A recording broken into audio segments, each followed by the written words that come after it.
ক্ষণস্থায়ী জীবনের জন্য আমরা কতই না দৌড়াদৌড়ি করি, কতই না অর্জন করি, কত কিছুই না চিন্তা ভাবনা করি, কিন্তু দীর্ঘস্থায়ী জীবনের জন্য কি কিছু অর্জন করার চিন্তা ভাবনা করছি?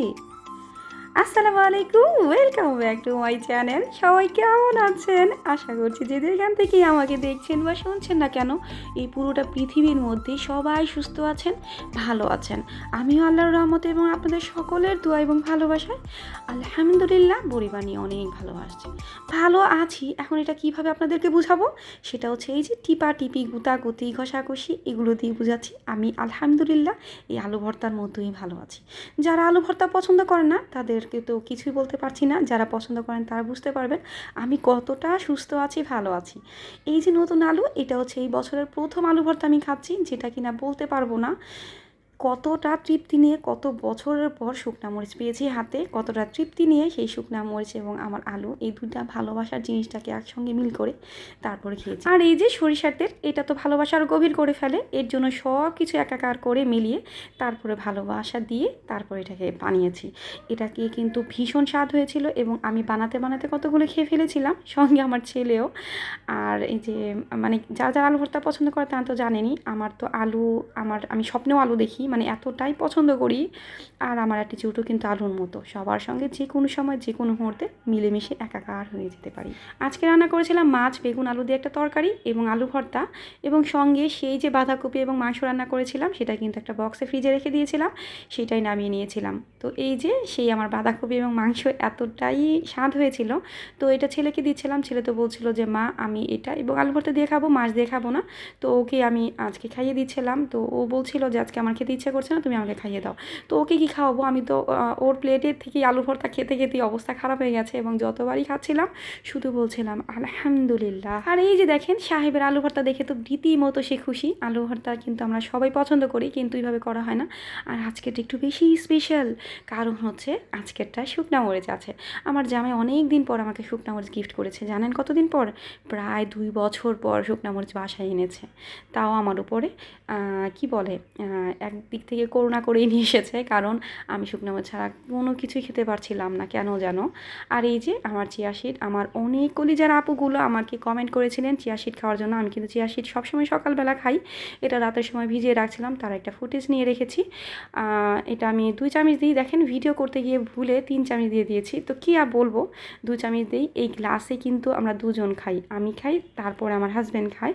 এখন আপনারা বলতে পারেন যে একই গ্লাসে দুজন, তাদের উদ্দেশ্যে বলছি এক গ্লাসে বা যে কোনো এক প্লেটে যদি আপনি আপনার হাজব্যান্ড বা আপনি আপনার ওয়াইফ একসঙ্গে খান, তাহলে কিন্তু মহব্বতের মানে পার্সেন্টেজ আল্লাহ অনেক গুণ বাড়িয়ে দেন।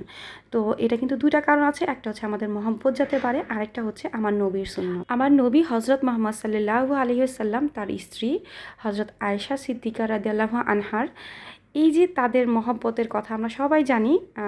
ওনার ওয়াইফ যখনই খাবার খেতেন বা পানি খেতেন, পানি খাওয়ার পরে ঠিক ওই জায়গাটায় কিন্তু উনি মুখ লাগিয়ে তারপরে খেতেন। এতে কিন্তু ভালোবাসা যেমন প্রকাশ পায়, ভালোবাসা যেমন বৃদ্ধি পায়, আরেক দিক থেকে কিন্তু এক ধরনের মহব্বতও বোঝানো হয়েছে। আর এই যে এত গুতাগুতির পরও, এত গুতাগুতি করলাম, তারপরও কিছুজনকে ঘুম পাড়াতে পারিনি, আর কিছুজন তো ঘুমিয়ে পড়েছে নিচে পড়ে। যারা উপরে আছে তারা তো জেগেই তাকিয়ে আছে আমার দিকে, যে তুই আমাদেরকে এই ঠান্ডার মধ্যে ঠান্ডা পানিতে ডুবিয়ে দিলি। এখন আপনাদের সকলের সঙ্গে পরিচয় করে দিচ্ছি আমার সবচেয়ে আপন, আমার দুনিয়া এবং আখিরাতের কলিজার আলো, আমার কলিজার টুকরা, এই যে আমার কোরআন, আমার ছোটোবেলার সেই জীবনসঙ্গী। ছোটোবেলা বলছে এর জন্য যে 3-3.5 বছর বয়সে আমার আব্বু আম্মু আমাকে কিনে দিয়েছিল।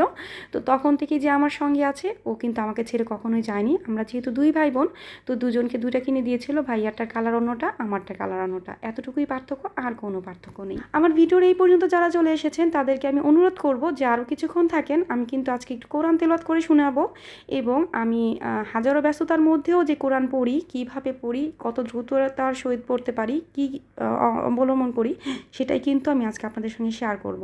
সেটা হচ্ছে এই বুকমার্কের মাধ্যমে। তো আমি যে রেড কালার যে চিহ্নটা দিয়ে রেখেছি, এটা কিন্তু আমি সবসময় নর্মালি তেলাওয়াত করি। তো আমি বর্তমানে আছি প্রায় মনে হয় 4 নম্বর পাড়ায় আছি এখন। তো এই রেড কালার যে চিহ্নটা দিয়ে রাখি, এটা হচ্ছে আমার নর্মাল তেলাওয়াত, সবসময় যেরকম করি সেই তেলাওয়াতটার জন্যই। আর একটা হচ্ছে মানে সবার উপর যেটা, সেটা হচ্ছে সূরা কাহাফ, যেটা আমি শুক্রবার দিন পড়ি জোহরের সালাতের পরে। তারপরে হচ্ছে সূরা ইয়াসিন, এটা হচ্ছে আমি ফজর সালাতের পরে পড়ি, যেহেতু এখন ফজরের নামাজ পড়ে উঠেছি তো আমি এখন এটাই পড়বো। এরপর হচ্ছে সূরা ওয়াকিয়া, যেটা কিনা মাগরিবের সালাতের পরে, এবং সবার নিচে যেটা আছে সেটা হচ্ছে সূরা মুলক। তো আমরা তো মোটামুটি সবাই জানি এগুলোর ফজিলত, তো কোনো একটা সময় অবশ্যই এইগুলো নিয়ে ভিডিও বানাবো। তো আমি যেহেতু বুকমার্ক করে রাখি, এতে করে আমার সুবিধা হয়, আমাকে খুঁজতে হয় না। আমি জাস্ট নোকটা দিয়ে সুন্দর মতন আমার যে গন্তব্য, সেই গন্তব্যে পৌঁছে যেতে পারি, নোকটা দিয়ে সুন্দর মতো আঙ্গুল দিয়ে ঢুকে চলে যেতে পারি। আমাকে আর খোঁজাখুঁজি করে সময় ওয়েস্ট করতে হয় না। তো এখন আমি যেহেতু ফজর সালাত আদায় করেছি, তো আমি এখন অবশ্যই সূরা ইয়াসিন পড়বো। আর পড়ার সময় অবশ্যই আমার আপুগুলো একদম সুন্দর মতো শুনবেন। যদি ভুল হয়ে থাকে বা কোনো খারাপ লাগে থাকে, তাহলে আমি সবার কাছে আগে থেকেই মাপ চেয়ে নিচ্ছি, সঙ্গে আল্লাহ সুবহানাহু তাআলার কাছেও। আউযু বিল্লাহি মিনাশ শাইতানির রাজিম। বিসমিল্লাহির রহমানির রহিম।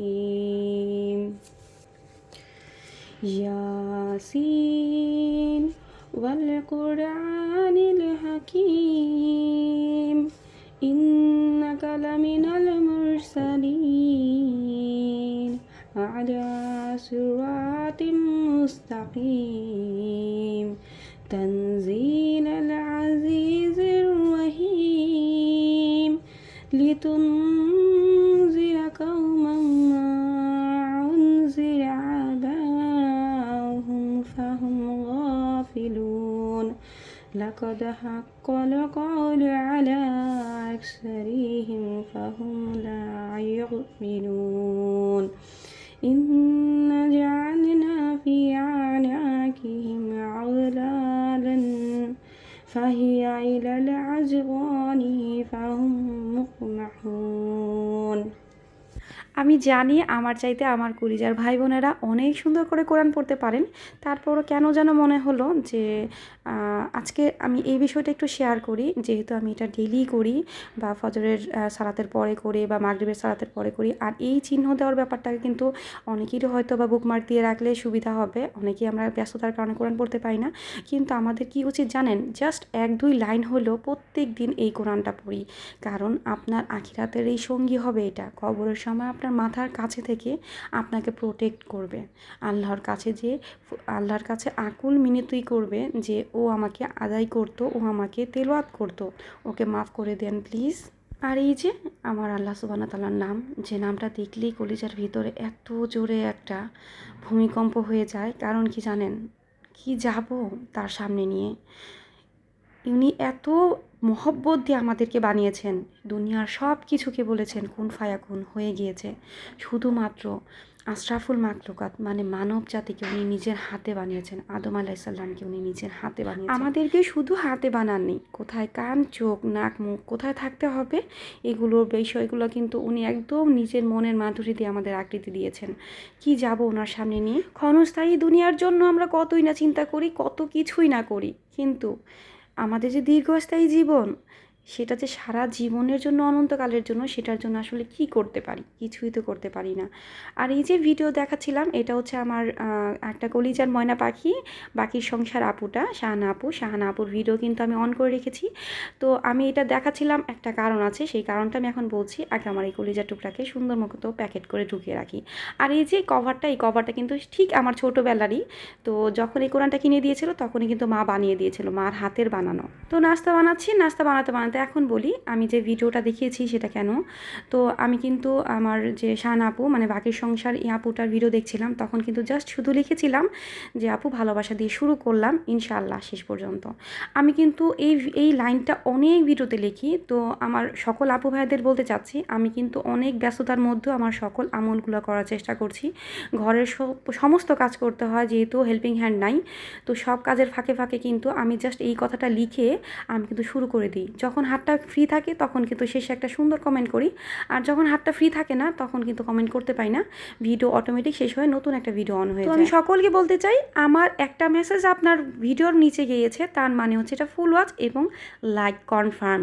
আমি লাইক ছাড়া কোনো ভিডিও দেখি না। আমার আমার মেসেজ মানে এটা মেসেজ না, এটা লাইক এবং অনেকগুলো ভালোবাসা একদম শেষ পর্যন্ত নিয়ে যায়। আর আমার নতুন পুরাতন সবগুলো মানে বন্ধুদেরকে আমি একটা কথা বলতে চাই, আমি আপনাদের আমার অন্তর একদম গভীর থেকে অনেক বেশি ভালোবাসি এবং অনেক বেশি সম্মান এবং শ্রদ্ধা করি। আজকে আয়শা আপুর ভিডিও দেখছিলাম সকালবেলা, তো আয়শা আপু যে কথাগুলো বলেছে ময়না পাখি, আমিও সেম কথাগুলো বলতে চাই। আয়শা জাহান আপু ওনার ভিডিওতে বলেছে ওনার কোনো বোন নেই, তো যার কারণে উনি সব আপুদেরকে বড় হোক ছোট হোক সবাইকেই তুমি বলে এবং আপু বলে দাবি করে আবদার করে ডাকে। তা আমিও একটা কথাই বলি সবাইকে, আমরা কিন্তু এক ভাই এক বোন, আমার কিন্তু বোন নাই বা ভাই একটাই, যাও একটু দূরে থাকে। তো আমি কিন্তু সকল আপু ভাইয়াদেরকে যারা আমার বড় এবং যারা ছোট সবাইকে কিন্তু আমি আপু এবং তুমি বলি, এটা কিন্তু অনেক বড় একটা মহব্বত থেকে বলি, অনেক অন্তরের ভিতরের একটা ভিতরের থেকে একটা ভালোবাসা এবং সম্মান থেকে বলি। আমার অনেক আপুরা আছে যারা অনেক বড়, তারপরে আমি কিন্তু তাদেরকে তুমি এবং আপু বলে সম্বোধন করি, কারণ আমি আমার নিজের বোনের মতো আপনাদের সবাইকে মনে করি। আচ্ছা বলেন তো, কারো অন্তরে ঢোকার জন্য, কাউকে ভালোবাসার জন্য তার মার পেটে থেকেই তাকে জন্ম নিতে হবে? না। এই যে আমার কতগুলো কলিজার ভাই বোন হয়ে গেছে জানেন, কতগুলো ময়না পাখি হয়ে গেছে, যারা কিনা আমার ঠিক আমার আপন ভাই বোনের মতোই আমার আপন, যারা কিনা এতটা ভালোবাসে, আমার অসুস্থতার কথা শুনে এত দোয়া করেছে, আমি সকলের কাছে ভীষণ ঋণী। আরেকটা কথা বলি, সেটা হচ্ছে আমার মা সারা জীবন চেষ্টা করেও আমাকে এতগুলো ভাই বোন দিতে পারতো না, যেটা কিনা আমার জন্য ইউটিউব জন্ম দিয়ে দিয়েছেন। মানে ইউটিউব আমাকে এতগুলো বিনামূল্যে এতগুলো কলিজার ভাই বোন দিয়েছে, আমি তো ইউটিউবের কাছে বিশালভাবে ঋণী।